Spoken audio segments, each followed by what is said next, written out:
Сегодня состоялась закрытая встреча руководителей и членов организации Азиатско-Тихоокеанского вещательного союза, на которой были избраны новый председатель и заместитель председателя новостной группы ABU. Тут также присутствуют ведущие специалисты в области новостных медиа со всего мира, включая такие крупнейшие объединения, как Европейский вещательный союз, Африканский вещательный союз и Радиовещательный союз арабских государств.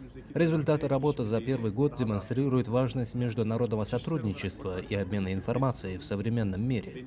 Я также хотел бы отметить высокий уровень сотрудничества между туркменскими и турецкими СМИ в рамках ABU. Это сотрудничество направлено на обмен новостями и программами, а также на совместное производство контента.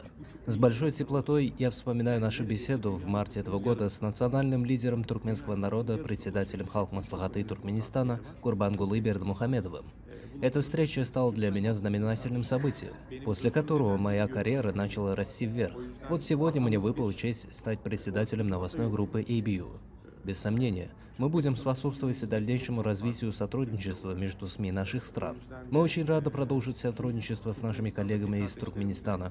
Уверен, что совместными усилиями мы сможем сделать наши новости еще более интересными и актуальными для аудитории ABU. Мы также будем работать над тем, чтобы повысить осведомленность о достижениях Туркменистана на международной арене.